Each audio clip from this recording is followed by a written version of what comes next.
Vou esperar aqui ela... Pronto. Maravilha. Então, como eu dizia, pessoal, a gente olhou aí nos análises anteriores, né, as questões que caíram, a gente resolveu montar um pouco o conteúdo desses nossos encontros, né, em função dessas questões. Então, hoje, a ideia é falar um pouquinho sobre indicadores de desigualdade, progressividade, né, ambos têm a ver com a função redistributiva do Estado. E aí, ao final, a gente vai tentar resolver duas questõezinhas que caíram, uma na ANAD de 2015 e uma na ANAD de 2018. Tá? Eu vou fazer uma explanação aqui sobre esses tópicos, né, de distribuição e progressividade, e eu vou dar um tempinho para vocês tentarem resolver a questão, né, e depois, no final, eu dou o gabarito e a gente interpreta juntos. Tá? Mas vocês tentam fazer antes para ter um pouco de graça, né, senão não tem muita serventia. E aí, pessoal, eu combinei com o Wagner, né, a gente montou 4 temas, né, para os nossos encontros de hoje até quinta-feira, e a gente deixou a sexta-feira vaga para meio que ouvir um pouco o que vocês estão, né, um pouco das carências de vocês, ou seja, a nossa ideia é que entre ontem e até quinta-feira, vocês conversem entre vocês aí e escolham 2 temas para a gente discutir na sexta, tá? Então, 2 temas que vocês, porventura, tenham mais curiosidade ou tenham mais dificuldade, sentem que é um conteúdo que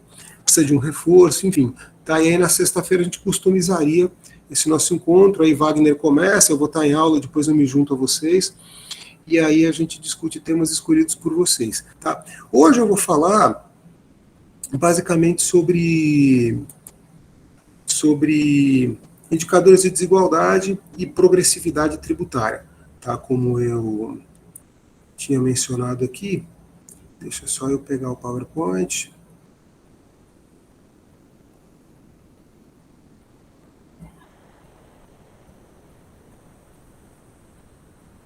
Gente, ele é lento, ele é mais lento que o meu. Eu não achei que isso fosse possível.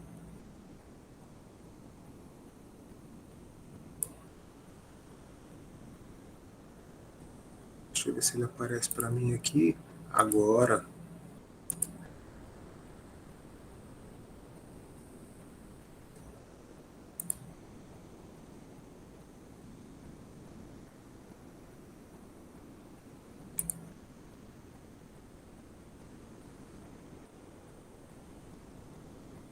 Tá aparecendo para vocês aí, pessoal? Tá sim, professor. O PowerPoint? Ah, então maravilha.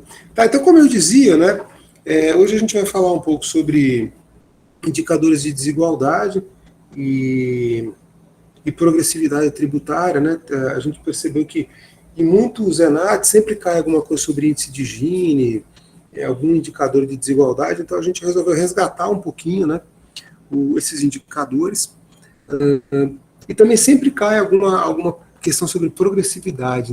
Na questão que a gente vai ver aqui hoje, ela tem a ver com o imposto sobre grandes fortunas, o IGF, né, que é um imposto que está previsto lá na Constituição de 88, mas até hoje não foi regulamentado. Peraí que acho que alguém quer entrar aqui. Se eu colocar no modo apresentação, eu não consigo ver vocês.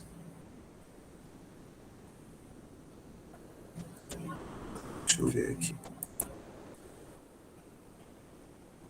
Eu vou colocar no modo uma janela aqui para ver se dá certo.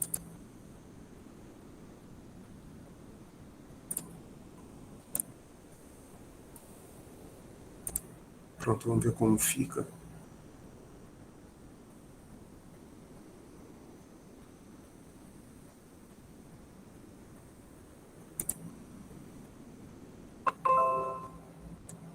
Pronto.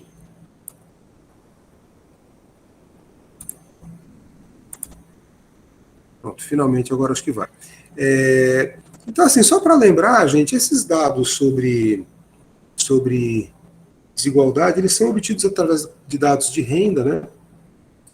Cuja principal fonte, normalmente, são pesquisas domiciliares, contínua, né? era a PNAD anual até 2015, depois de 2015 para cá passou a ser a PNAD contínua, que é trimestral, que passou a condensar uma série de indicadores, né? E aí retroagiu até 2012 a série dela.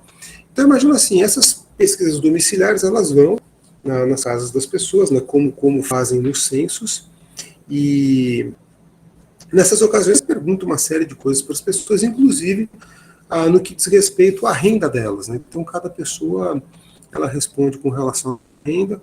É uma informação meio sensível, né? Uma informação que você tem muito branco, assim, muito miss invelos, porque as pessoas não gostam muito de falar a respeito da sua renda. Para contornar isso, em geral, nesses questionários, costuma-se colocar faixas de renda, né? Você não pergunta a renda específica do cara, você fala, não, você ganha entre 1 e 2 salários mínimos, 2 e 3, né? 3 a 5, 5 a 10, ou coloca valores mais fechados, de 1.202, 2.424, enfim. Mas o fato é que esses dados são gerados a partir desses encontros. E aí, você fica lá com uma massa de dados, né, onde você tem os vários dados das pessoas, e você pode agregar esses dados das pessoas em frações da população e a quantidade de renda detida por essas pessoas. Como está nessa tabelinha aqui da lâmina, né? Então imagina assim, 2 mil pessoas juntas possuem lá 8, 8 mil reais. 1.000 pessoas juntas possuem 18 mil reais. São grupos, né, agrupamentos de pessoas. Né, 1.500 pessoas juntas possuem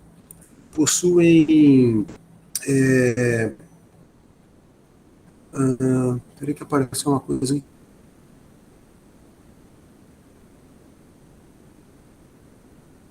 que eu não consigo tirar. Eita, quando você não está no seu computador, né? Deixa eu ver se eu consigo tirar isso aqui da tela.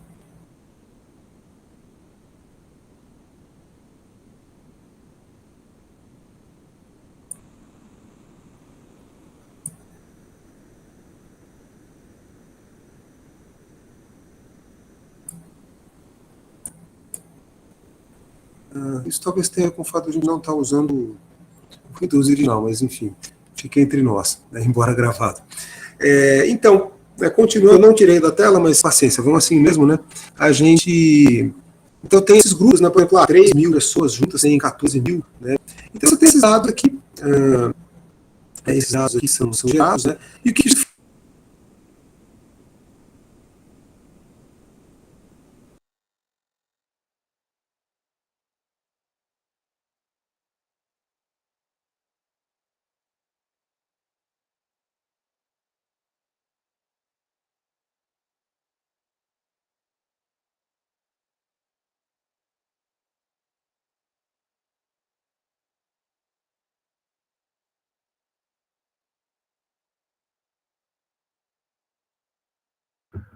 Professor, a gente não está conseguindo te escutar porque ficou mudo aí do nada.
Pessoal, vocês conseguem me ouvir agora?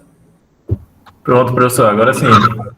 Ah, maravilha. Então, sair e voltar deu certo. Deixa eu voltar para a apresentação aqui.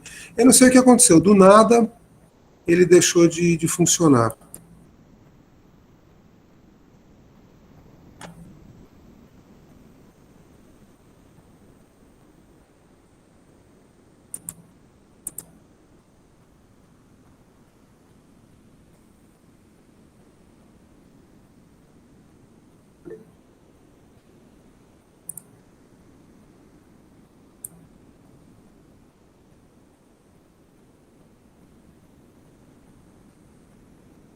Pronto, vamos só esperar ele compartilhar, que ele é bem lento aqui. Mas agora acho que vai. Então, como eu dizia, pessoal, a gente pega aqueles dados lá, todos absolutos, transforma, tá, em percentuais da renda, os percentuais da população detém. E aí, o terceiro passo, depois de transformar esses dados em percentuais,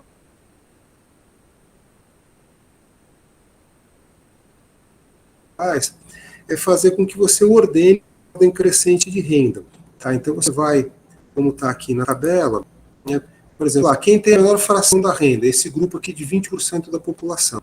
Tá? Esses caras têm a menor fração da renda, então eu coloco eles em primeiro lugar aqui. Tá?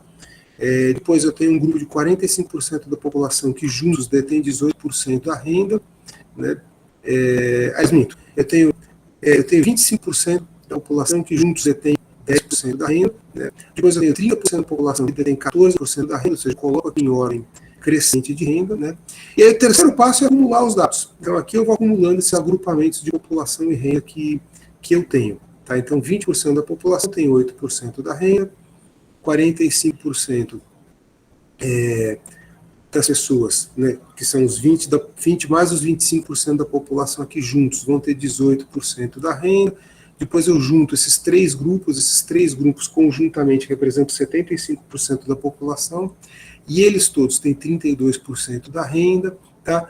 Até que 100% da população vai ter 100% da renda. Tá? Então eu vou acumulando esses dados aqui. Tá? Eu peguei aqui dados completamente aleatórios, mas quando a gente pega os dados dos Estados Unidos ou do Brasil, né, desses dados compilados pelos indicadores, pelos institutos de pesquisa, normalmente eles colocam um indeciso, tá? Então, quanto que os 10% da população tem de renda, depois o segundo decil, quer dizer, os outros 10% da população que menos renda tem, quanto é que eles têm da renda, depois o terceiro, então de 10 em 10%, tá, os grupos, ou eles apresentam de 20 em 20%, por quintis. Né?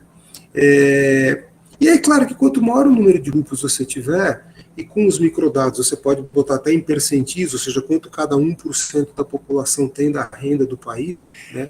Esse dado existe, ele está disponível, ele pode ser trabalhado, porque a gente tem acesso aos microdados da PNAD.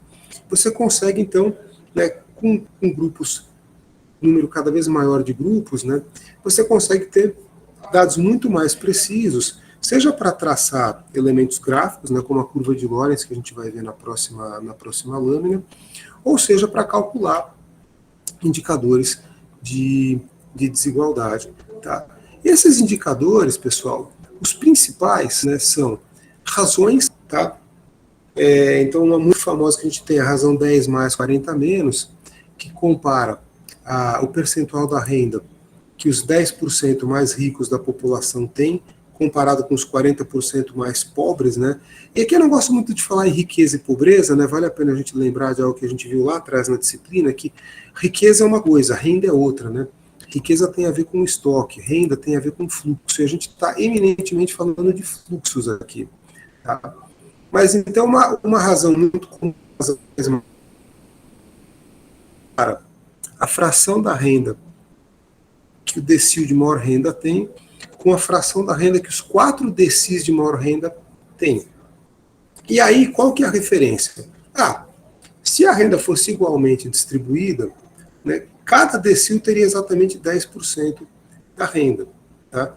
Então, a renda dos 10 mais aqui, dividiria pela renda dos 40 a menos, daria 10% dividido por 40, 0,25, igualmente distribuída.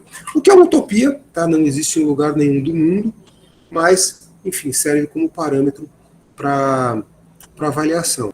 Outra razão muito comum é 20 mais, 20 menos, ou seja, os dois decis que têm mais renda da população, tá? O nono e o décimo, que são os decis que têm mais renda, e você compara a renda detida por eles com os dois decis que menos renda têm, tá? O primeiro e o segundo decil. De novo, se a renda fosse perfeitamente distribuída, cada um desses decis teria 10%. Então, 20% da população teria 20% da renda, de forma que 20% dividido por 20 daria 1. Né? Então, de novo, é o termo que a gente usa aqui para referência. Outro indicador importante é a curva de Lorenz, né? Que é uma ferramenta gráfica, né? Essa aqui, que a gente vai ver. E por que é interessante ver a curva de Lorenz? Porque o índice de Gini ele é construído normalmente a partir da curva de Lorenz. Tá? Então, aqueles pontos que a gente viu, né, aqueles pontos que a gente produz a partir dos microdados, que é quanto por cento da população detém quanto por cento da renda, né, essa última tabela nossa aqui do terceiro passo, esses pontos aqui, pessoal, eles vão ser transplantados para um diagrama de dispersão de renda, né, onde eu vou ter aqui na abscissa a fração da população, tá? E aqui na ordenada eu vou ter a fração da renda. Né? Aqui eu vou ter 100% da população, ou seja, tem que dar 1, né? 100% é igual a 1, e eu vou ter aqui na abscissa 100% da renda, ou seja, eu também terei que dar 1. Ah, Marco, então por que não é um quadrado? Boa pergunta, deveria ser um quadrado, afinal de contas, né, se eu tenho uma coisa de base 1 por 1 de altura, eu teria que ter um quadrado, mas por alguma estranha razão que até hoje eu não descobri, né, nos livros, em muitos materiais, vem assim com um retângulo, né, como está aqui, mas deveria ser a rigor um quadrado. O fato é que assim, aqueles dados de quanto por cento da população detém de quanto por cento da renda, a gente transplanta para esse diagrama de dispersão de renda. Então, por exemplo, 20% da população tem 8% da renda, né, que seria 0,08, então eu teria um ponto mais ou menos por aqui. Né? 40% da população tem 18% da renda, eu teria um outro ponto por aqui. E aí eu vou juntando esses pontos e vou traçando a curva de Lorenz. Então a curva de Lorenz, pessoal, nada mais é do que um ferramental gráfico que transplanta para esse diagrama aqui aquele conjunto de pontos de quanto por cento da renda tem cada fatia da população. E aí, se a renda fosse perfeitamente distribuída, ou seja, se eu tivesse igualdade absoluta na distribuição, como seria a minha curva de Lorenz? Ela seria exatamente esta diagonal aqui, tá? Ou seja, um ângulo de 45 graus, onde 10% da população tem 10% da renda, 20% da população tem 20% da renda, 70% da população tem 70% da renda, e assim por diante. Ou seja, a gente teria essa diagonal. Então, essa diagonal representa a perfeita distribuição. Por outro lado, se eu tivesse a perfeita desigualdade, ou seja, uma pessoa só na economia tivesse toda a renda da sociedade, eu teria 99,9% das pessoas com zero de renda, né? Então eu teria praticamente em cima aqui da minha ordenada, aliás, da minha abscissa, desculpem, né? E aí, o último cara teria toda a renda. Então eu teria uma situação em que eu estaria praticamente em cima dos eixos. E aí, gente, lembrando disso, fica mais fácil interpretar a curva de Lorenz, tá? Ou seja, se a curva de Lorenz ela estiver próxima da igualdade absoluta, ou seja, próxima da diagonal, significa o quê? A renda é perfeitamente distribuída, ou a renda é bem distribuída. Se a curva de Lorenz estiver muito longe da igualdade absoluta, ou seja, se ela estiver perto dos eixos aqui, o que significa? Temos uma renda muito mal distribuída. Né? Então, como é que eu interpreto a curva de Lorenz? Ela está mais perto da igualdade absoluta, ela está se aproximando da igualdade absoluta ao longo do tempo, é sinal de que a distribuição está melhorando.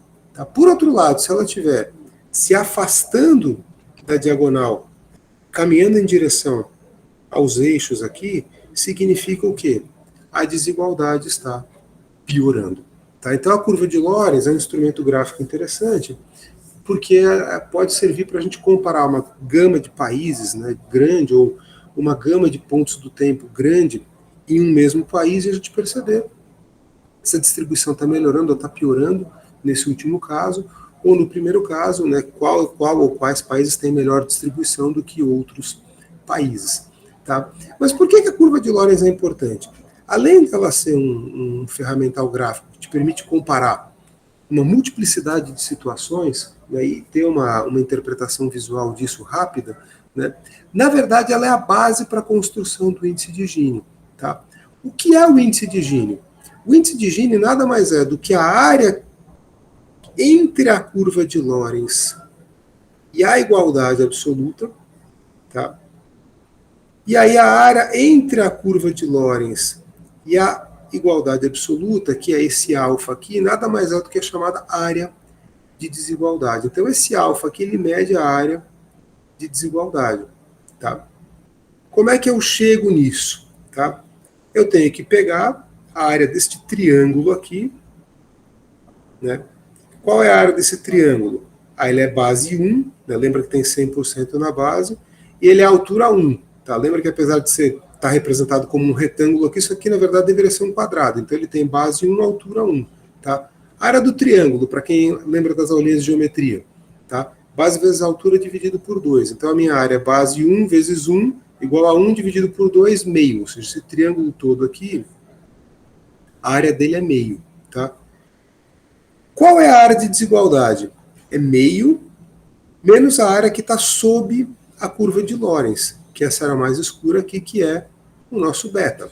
Tá? Então, para achar a área de desigualdade, o que eu teria que fazer?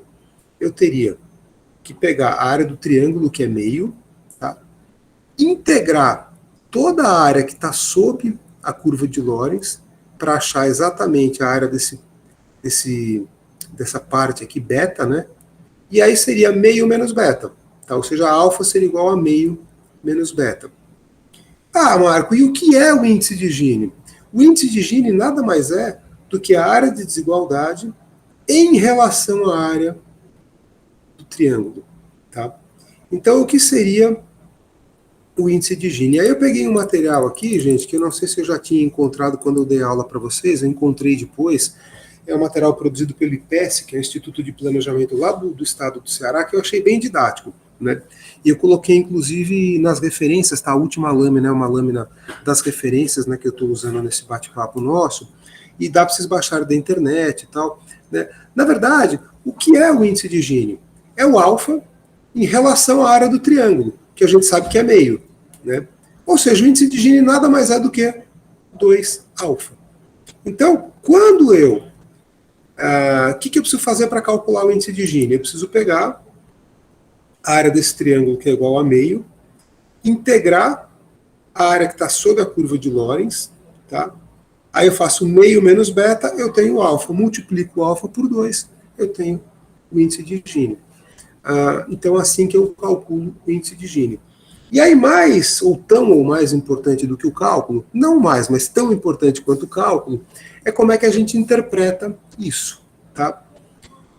O índice de Gini, se não tiver desigualdade nenhuma, o que vai acontecer? A curva de Lorenz vai coincidir com a área da igualdade absoluta. Então não tem área de desigualdade, ou seja, o alfa é 0. Tá? Por outro lado, se eu tiver a máxima desigualdade na economia, o alfa vai ocupar toda esta área aqui. Tá? Ou seja, qual que vai ser o alfa? Meio dividido por meio, que é a área do triângulo, igual a 1. Então o índice de Gini, pessoal, ele varia de 0 até 1. Sendo que 0 é a igualdade absoluta, tá? Não tem desigualdade na economia, e 1 é perfeita desigualdade, ou seja, uma pessoa só tem toda a renda da economia. Tá? Então, gente, a interpretação do índice de Gini varia de 0 a 1. Quanto mais próximo de 0, melhor é a distribuição. Tá? Ou seja, maior é a igualdade que você tem. Quanto mais próximo de 1, significa que mais longe ele está da igualdade absoluta, o que significa que pior é a distribuição da renda. Tá? Então ele tem essa interpretação que é relativamente simples, né? E a gente vai ver que isso vai ser importante para responder uma das questõezinhas que tem aqui para a gente refletir hoje. Tá? Até aqui, pessoal, tudo bem? Alguém quer fazer alguma pergunta, alguma colocação? Até aqui está tranquilo?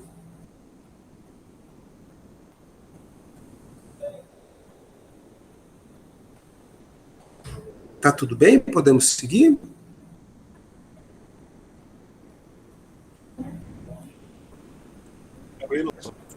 Tá, joia, obrigado. Então tá, então vamos seguindo. Vamos falar um pouquinho então, gente, outra questão do nosso encontro de hoje, além de indicadores de desigualdade, que era sobre progressividade. Tá? E aí, interessante a gente lembrar, né, do que é a progressividade. A progressividade tem a ver com um dos princípios de tributação, né, e aí vale a pena aqui fazer um breve parêntese, para lembrar que tem alguns princípios que a gente segue, né, para criar sistemas tributários ou reformar sistemas tributários, né. Um desses princípios é o princípio da equidade, tá, que diz que o sistema tributário deveria contribuir para maior equidade. E aí é comum a gente ouvir falar em equidade horizontal e equidade vertical. Sendo a equidade horizontal, a ideia de você tratar igual indivíduos que estão numa situação similar, tá? Então, se eu traçasse aqui a renda das pessoas, né, nesse eixo Y aqui, o A e o B, por exemplo, estão em uma situação similar, eles têm a mesma renda, então eu deveria tratá-los de forma igual, tá?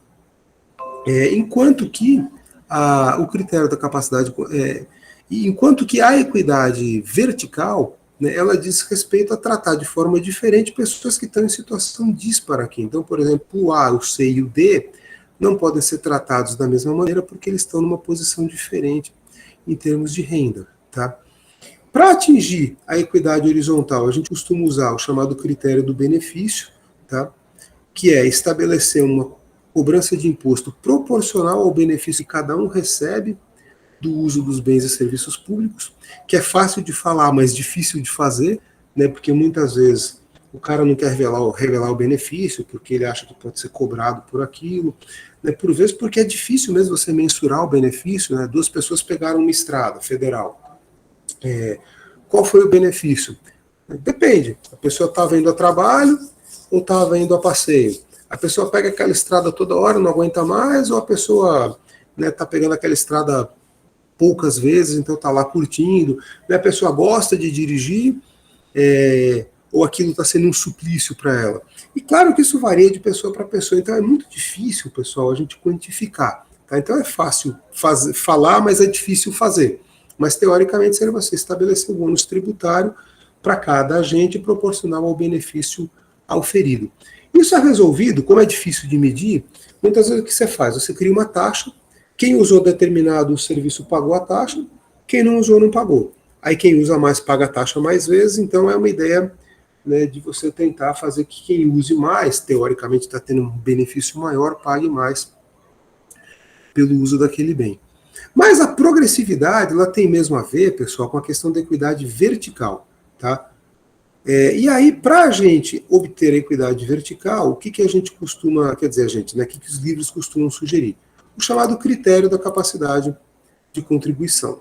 Ou seja, as pessoas deveriam pagar, né, conforme a sua renda. Então, quem paga mais deveria, né, quem recebe mais, deveria pagar mais. E aí vem a ideia da progressividade, tá? Ou seja, os tributos devem ser progressivos justamente para você poder atender ao critério da capacidade de contribuição. Mas o que é a progressividade, gente? Né? Tem um exemplo aqui que eu costumo dar em aula, né? Não eventualmente com esses números, mas enfim, né? Acho que talvez alguns de vocês lembrem, né? Tem 2 pessoas aqui. Tá? O nosso contribuinte A, ele recebe 3 mil de renda, e o nosso contribuinte B, ele recebe 5 mil de renda. Sendo que o contribuinte A paga 450 e o contribuinte B paga 500. Tá? O contribuinte B está pagando mais. Isso caracteriza um tributo progressivo? À primeira vista, pode até parecer. porque o indivíduo B está pagando mais. Tá? Mas a progressividade, gente, ela é relacionada primeiro à renda. Tá? Progressividade é um conceito relacionado à renda. Ah, mas eu não posso fazer um tributo sobre consumo progressivo? Você pode tentar, tá? Mas o conceito de progressividade ele se relaciona à renda. Então, para saber se esse tributo de fato está sendo progressivo, você teria que saber qual é a relação entre consumo e renda. Tá? Ah, eu quero fazer um IPTU progressivo, eu posso? Você pode tentar. Mas assim, qual é a relação entre riqueza, o patrimônio e renda? Tá? Você só vai saber se o tributo é progressivo quando você entender, né, essa relação entre riqueza e renda e saber como é que o imposto sobre o patrimônio está de fato, né, incidindo sobre a renda das pessoas que estão pagando aquele tributo. Então, nesse caso aqui, gente, ele pode até parecer progressivo, mas ele não é. Tá? Por quê? Porque em relação à renda, tá, e aí vem a segunda característica da progressividade, tá, você não pensa em termos absolutos, você pensa em termos relativos. Quanto cada pessoa está pagando em relação à renda dela. Tá? E aí, quando a gente observa isso, né, isso nos remete ao conceito de alíquota média. Tá? A alíquota média seria a carga tributária de cada pessoa ou de cada empresa. Quando você olha para o conjunto do país, né, a carga tributária, o país tem uma carga tributária de, sei lá, 30% do PIB. Esta é a alíquota média daquele país. Tá? Então, a alíquota média é a carga tributária de cada pessoa. Tá? Ele vai ser progressivo quando? Quando, à medida que aumenta a renda do contribuinte, aumenta a parcela que ele paga de imposto em relação à renda dele, ou seja, aumenta a alíquota média.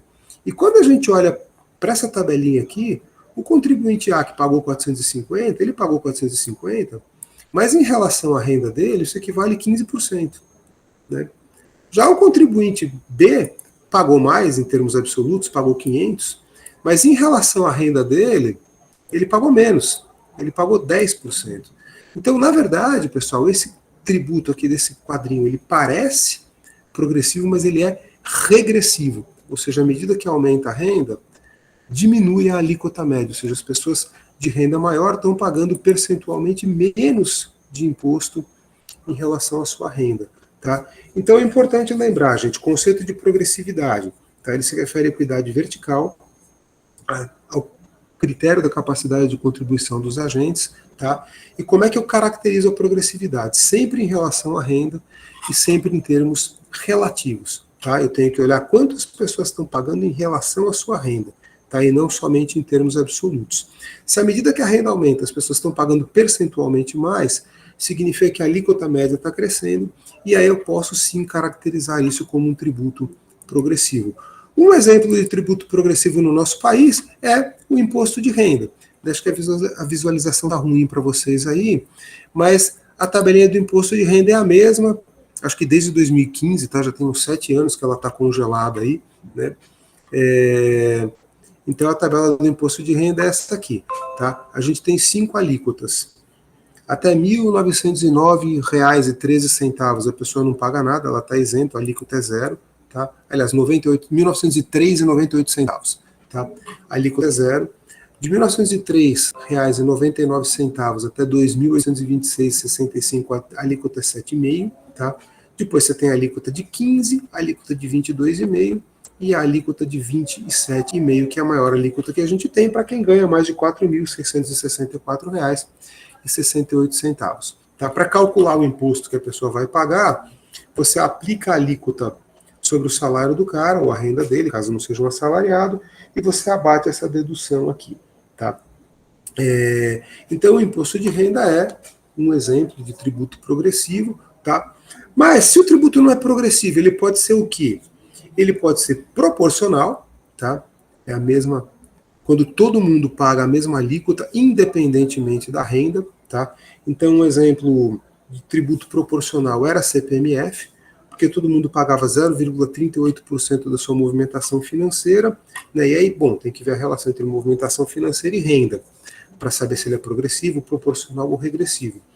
Se a gente supor que toda a renda passa pelo sistema bancário, ou seja, que ao pagar 0,38% da movimentação bancária, ele está pagando 0,38% da renda dele, ele é então um tributo proporcional, ou seja, todo mundo paga a mesma coisa. Tá?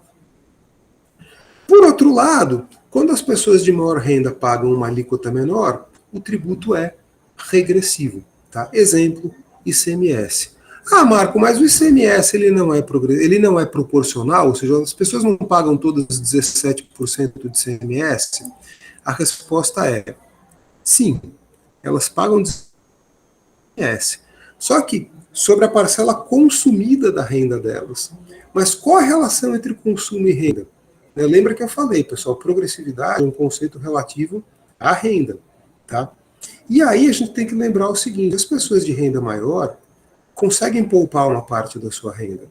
Então, se a gente for lembrar do conceito de propensão marginal a consumir do Keynes, as pessoas de renda maior, elas têm uma propensão marginal a consumir menor, até pelo fato de como elas têm uma renda grande, elas conseguem poupar uma parte dessa renda.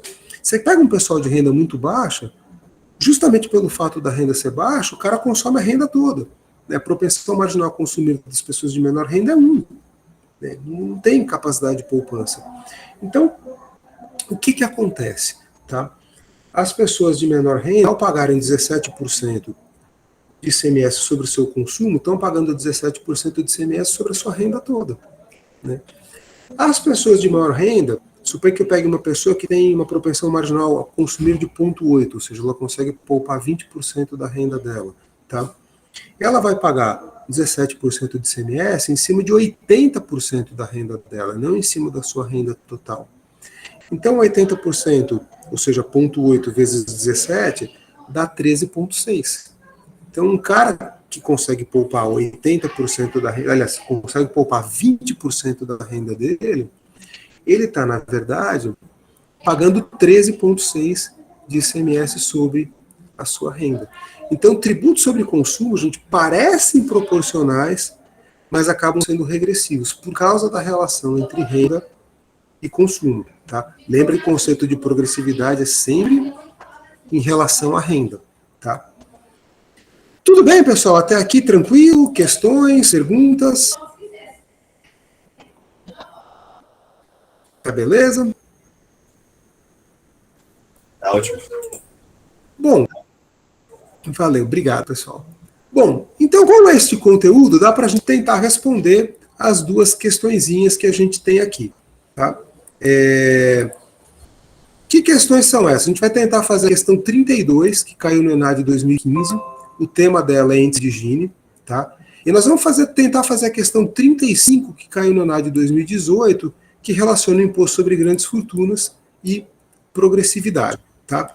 Eu vou colocar na tela essas questões, vou dar 5 minutinhos para vocês tentarem responder, né? E aí a gente vai comentar. Então, 5 minutos para tentar responder a questão 32, a gente comenta um pouco qual é a resposta correta, e depois 5 minutos para a gente tentar responder a questão 35, e a gente também interpreta, tá, qual é a resposta correta. Só antes de botar as questões na tela, gente, colocar aqui as referências, tá?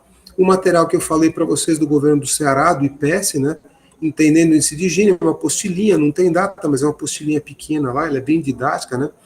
E tem um livro clássico do Rodolfo Hoffmann, que é um professor da Unicamp, que é o Estatística para Economistas, né?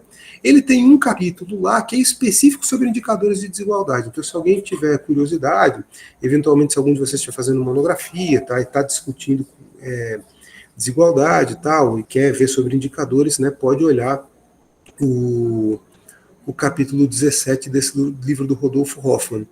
E também o livro clássico do Fernando Rezende, né, que é aquele Finanças Públicas que a gente usa lá na nossa disciplina, né?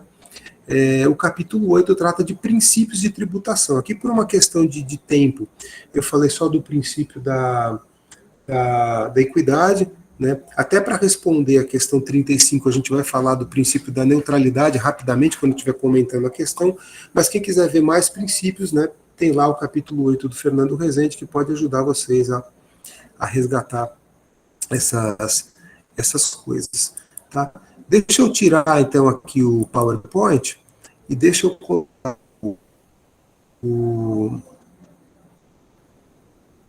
colocar aqui o Word para vocês poderem visualizar, né, cada uma das questões e aí tentar responder a questão.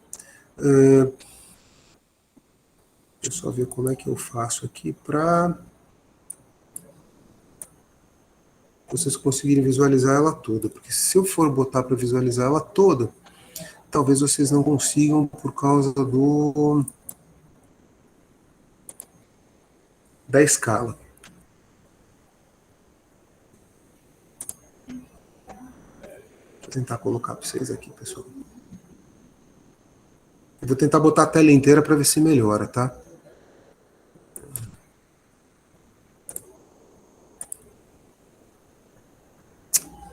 Não, acho que não deu certo.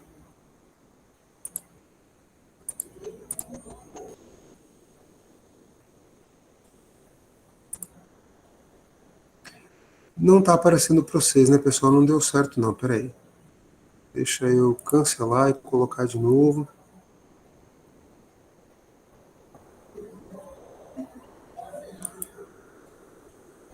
Vou botar uma janela só, que acho que fica melhor.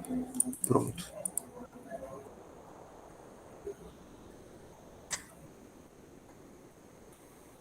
Deixa eu compartilhar para ver como é que vai ficar a visualização.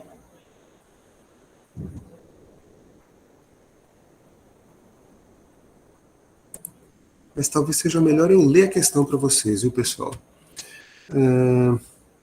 Por que está demorando tanto para compartilhar, hein? Vamos tentar de novo. Não, está dando compartilhado para mim aqui, mas não tá compartilhando nada para vocês aí.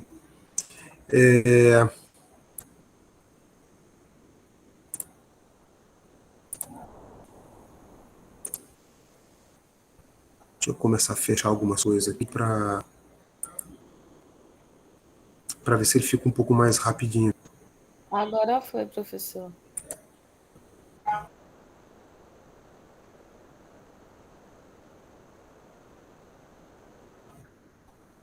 Ah, agora aparece.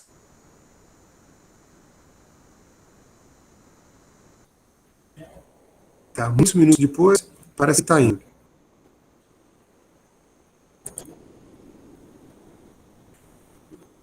Você, gente, ele tem uma introdução grande, tem um gráfico, né? Eu vou ler a introdução para você. Apareceu aí, finalmente, né? Em um estudo realizado em 2008, o IPEA analisou o efeito da desigualdade de renda sobre a condição de saúde individual no Brasil, tendo por base especial os municípios brasileiros. A variável utilizada para analisar a desigualdade foi o índice de Gini, coeficiente de Gini, né, que a gente acabou de discutir aqui, enquanto a probabilidade de ser saudável foi baseada em autodeclarações dos cidadãos extraídas das pesquisas nacionais por amostra de domicílio. E aí, com base nesse estudo do IPEA, a gente chegou-se nesse gráfico que está aí na tela de vocês. Tá? Ou seja, o que esse gráfico mostra para a gente?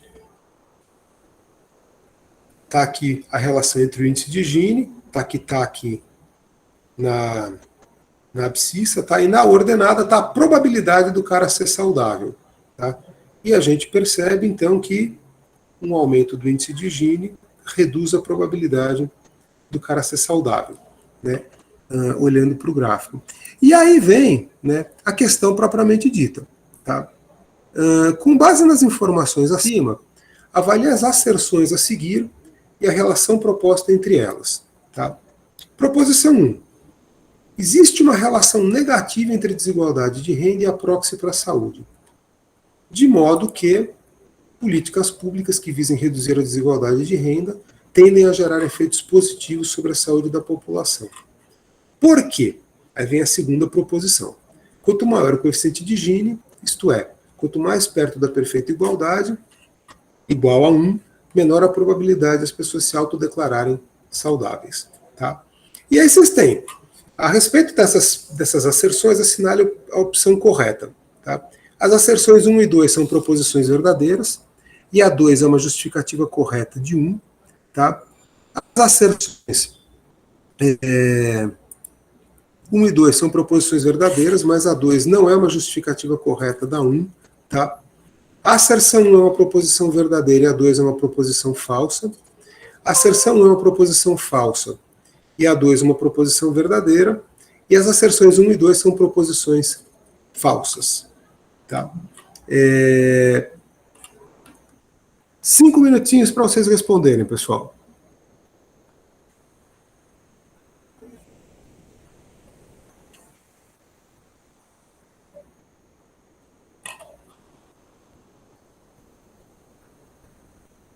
Por acaso, se alguém já souber, aguenta aí, não revela.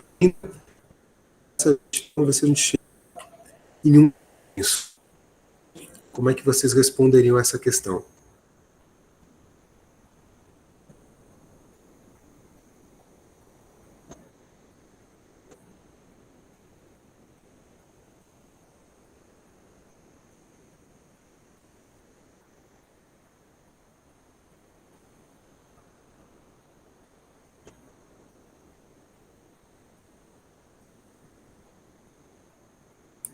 Só lembrando, gente, né, que acho que facilita para vocês responderem, que a relação gráfica que eles encontraram é essa aqui, ó. Índice de Gini aqui na abscissa e na ordenada a probabilidade do cara ser saudável, tá? Só para vocês poderem, de fato, responder.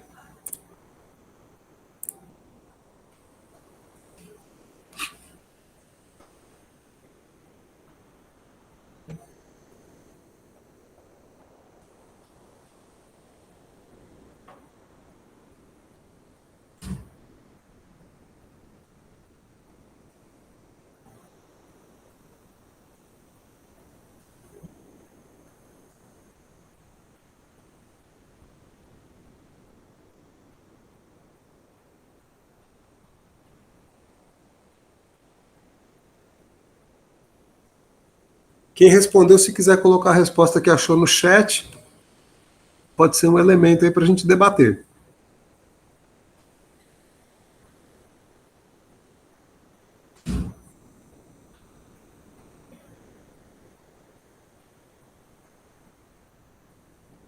Tá, já temos uma resposta.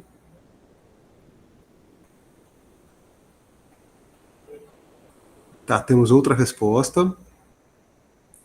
Legal, beleza. Já deu discordância, excelente. Temos uma terceira resposta, diferente.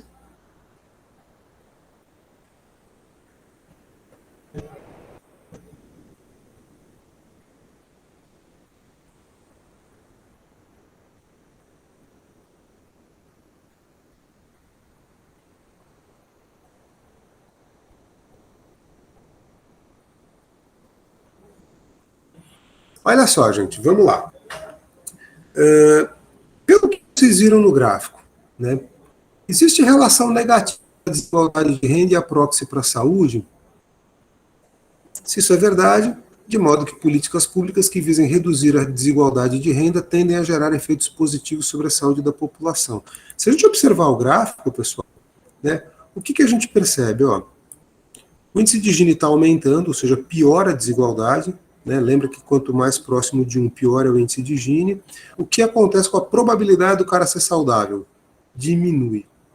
Então existe uma relação negativa entre a desigualdade de renda e a proxy para a saúde, ou seja, quanto maior a desigualdade, tá, menor a probabilidade do cara ser saudável.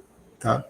De fato, que se a gente olha para o gráfico, essa asserção 1 aqui está correta. Tá? Existe, de fato, uma relação negativa entre desigualdade de renda e a proxy para a saúde. Tá? A simples observação do gráfico nos permite chegar a essa conclusão. Tá? A segunda asserção tem que lembrar da definição do Gini, gente. Lembra que eu falei? Quanto maior o coeficiente de Gini, olha o que ela fala aqui, ó. Isto é, quanto mais perto da perfeita igualdade. Quando o coeficiente de Gini é alto, ele está mais perto da perfeita igualdade?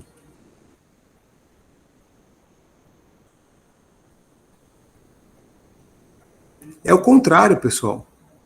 Quanto maior o coeficiente de Gini, isso é, quanto mais perto de 1, ele está mais perto da perfeita desigualdade. Né? Então essa proposição 2 está incorreta. Tá? De forma que a asserção 1 é correta e a 2 é falsa.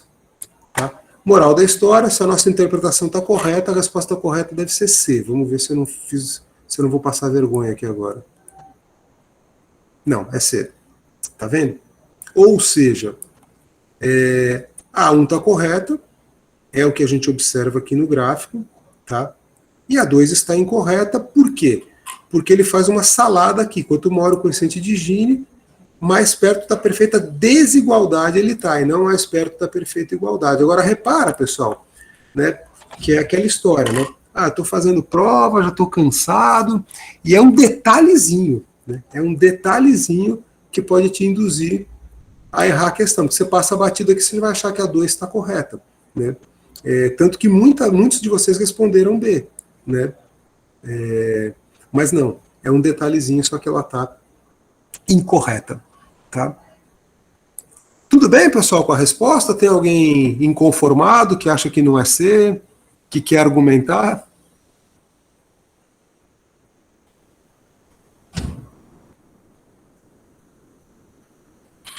Tá, joia, pessoal. Vamos tentar, então, fazer a segunda aqui, né, que é sobre o imposto sobre grandes fortunas e progressividade. Tá, deixa eu colocar ela para a gente aqui. Ela tem um texto inicial longo, esse inicial longo para vocês, tá? E aí eu coloco aqui as questões que de fato tem que aparecer, tá? Então, olha só. A discussão sobre a criação do Imposto sobre Grandes Fortunas, vulgo IGF, não é nova no Brasil. Esse imposto encontra-se previsto na Constituição Federal de 88, competindo à União em instituí-lo sobre grandes fortunas nos termos da lei complementar. Passados quase 30 anos, essa lei complementar ainda não foi aprovada pelo Congresso Nacional, regulamentando o referido imposto. O IGF foi inspirado no Imposto sobre Grandes Fortunas, instituído na França em 1982.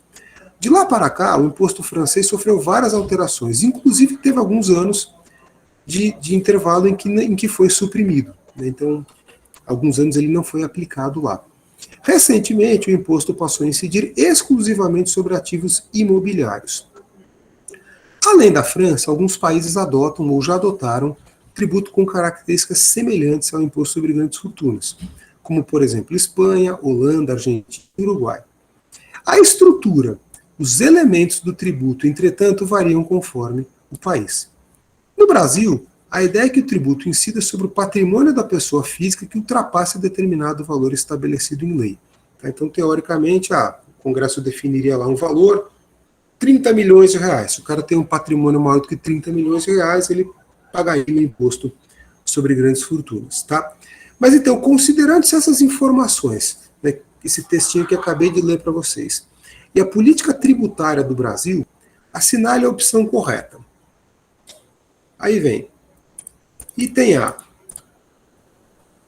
O imposto sobre grandes fortunas está relacionado ao princípio tributário da regressividade.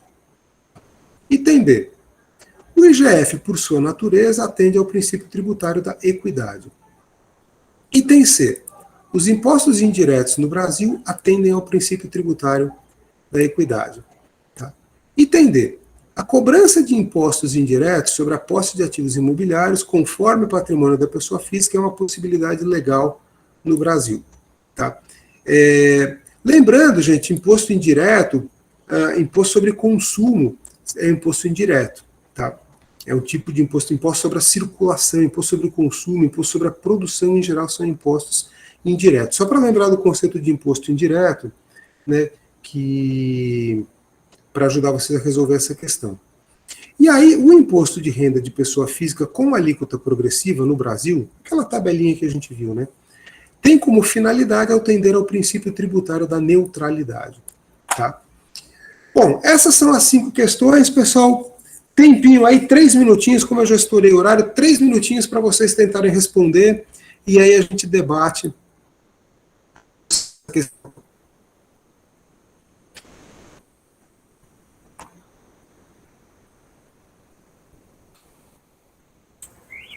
Professor, faltou o senhor dar aquela dica sobre o princípio da neutralidade.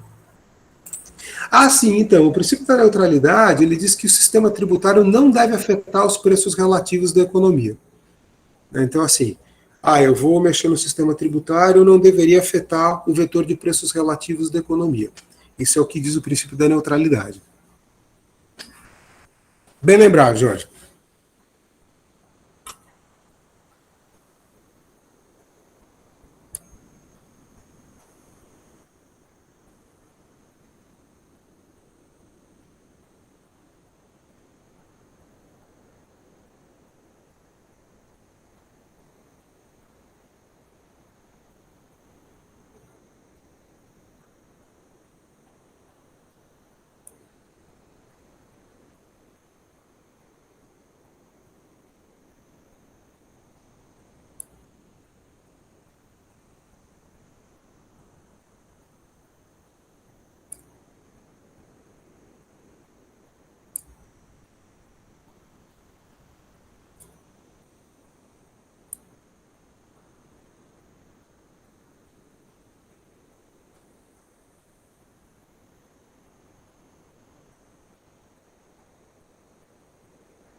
Tá, já temos uma resposta possível.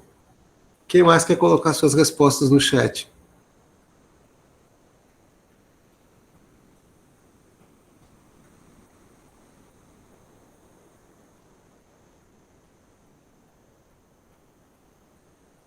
Uhum.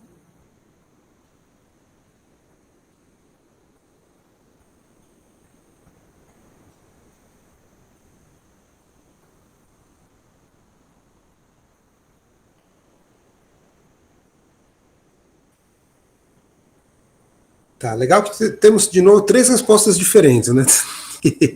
Isso é bom.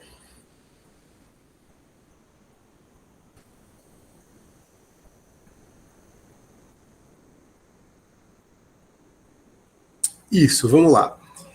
Vamos então, pessoal, aqui, olha só. Item A, ninguém respondeu. De fato, o IGF está relacionado ao princípio tributário da regressividade. Não existe nenhum princípio tributário com esse nome, da regressividade. O princípio que diz respeito à progressividade, regressividade ou proporcionalidade dos tributos é o princípio da equidade. Tá? Esse é o nome correto do princípio. Então, o item B diz, o IGF, por sua natureza, atende ao princípio tributário da equidade. Item C, os impostos indiretos no Brasil atendem ao princípio tributário da equidade. Gente, lembra do que eu falei sobre tributo sobre consumo? Tá? Os impostos sobre circulação são impostos indiretos. Tributo sobre consumo, ele acaba sendo regressivo. Por quê? Porque as pessoas de maior renda têm maior capacidade de poupança, ou seja, menor propensão marginal a consumir. Então, ao pagar um tributo sobre consumo, eles pagam relativamente menos em relação à renda deles. Então, os impostos indiretos acabam sendo regressivos. Esse é um dos problemas do Brasil, porque a gente tem uma participação grande de tributos indiretos no nosso sistema tributário. Na média, o nosso sistema tributário acaba sendo regressivo por causa disso. Então, o item C ele está errado por causa disso. Tá? Os tributos indiretos, em geral, né, eles não atendem ao princípio tributário da equidade. Por quê? Porque para atenderem ao princípio tributário da equidade, eles teriam que ser progressivos, tá? Coisas que eles não são. Tá? Aqui, a cobrança de impostos indiretos sobre a posse de ativos imobiliários, aqui já tem uma inconsistência pelo seguinte: imposto sobre a posse de ativos imobiliários é imposto sobre patrimônio, tá? Que normalmente é um tributo direto. Imposto sobre renda e patrimônio normalmente são tributos diretos. Então, o item D está incorreto por causa disso. Tá? Cobrança de imposto sobre posse de ativos imobiliários não é tributo indireto. Imposto sobre patrimônio são tributos diretos. Tá? E, por fim, o imposto de renda pessoa física com alíquota progressiva, como a gente viu, né, é um exemplo de tributo progressivo e, como tal, ele atende ao princípio tributário da equidade, tá? E não da neutralidade. Tá? Um imposto que atenderia ao princípio da neutralidade seria o imposto geral, que incidisse sobre todos os produtos, porque incidindo sobre todos os produtos, ele tem menor potencial de distorcer o vetor de preços relativos do que um tributo seletivo ou parcial que você atende só, que você aplica só sobre alguns produtos, tá? Então, a princípio, a melhorzinha aqui é o B, tá? Ou seja, imagino eu que a resposta correta seja a resposta, acabei de fazer besteira aqui, seja o item B, e aí vamos ver o gabarito, né? De fato, é o item B, tá? Tudo bem, pessoal? Deu para captar? Alguém está inconformado? Quer argumentar? Que acha que não é B? Sim, quer dizer que você quer argumentar, Sara? Está inconformado ou você está de acordo com a resposta? Bom, pessoal, é isso que eu tinha para vocês por hoje, é isso, tá? Acabou sendo meio rápido, porque a gente acaba tendo um espaço meio curto, né? Mas, enfim, eu vou colocar para vocês eu vou mandar um e-mail para vocês hoje com o link para esperar o sistema processar, tá? E aí hoje à noite eu coloco para vocês o link, tá? E no mesmo e-mail eu mando também esse PowerPoint que eu apresentei aqui para vocês e que tem as referências, tá? Para quem quiser se aprofundar, enfim, as referências que eu usei aqui. E a gente se encontra de novo então na quinta, tá? Nesse mesmo local, eu estarei aqui na sala da chefeira do departamento, usando o notebook aqui do DE, e a gente se encontra, né, na quinta de novo, nesse mesmo... lembrando, gente, que quinta-feira é um pouco mais tarde, tá? Porque eu tenho aula até 7, por isso que eu pedi que quinta fosse de 7 às 8, tá? Então lembrando que quinta é um horário um pouco diferente, o link também é um pouco diferente, tá? Quer dizer, um pouco não, é diferente, porque era um horário diferente, então você tem que criar 2 links, tá? E aí sexta-feira o Wagner e eu vamos entrar juntos, tá? Como eu também vou estar dando aula entre 5 e 7, ele entra às 6, e aí eu entro junto, mas provavelmente a gente vai aparecer os dois na mesma tela, que a gente se espreme aqui para caber na mesma tela de vocês. Mas, pessoal, isso era o que eu tinha por hoje. Espero que tenha sido proveitoso, né? E eu fico sempre à disposição, pessoalmente ou por e-mail, para ajudar vocês no que puder. Tá joia, pessoal? Então fiquem bem, tá? E a gente se encontra de novo na quinta. E hoje à noite eu passo para vocês o link para a gravação e o PowerPoint. Tá joia, pessoal? Abração para todos, então. Fiquem bem. Quinta-feira a gente se encontra de novo. Tchau, tchau, professor. Até aqui. Lembre-me contra a Wagner amanhã. Tchau, tchau, pessoal.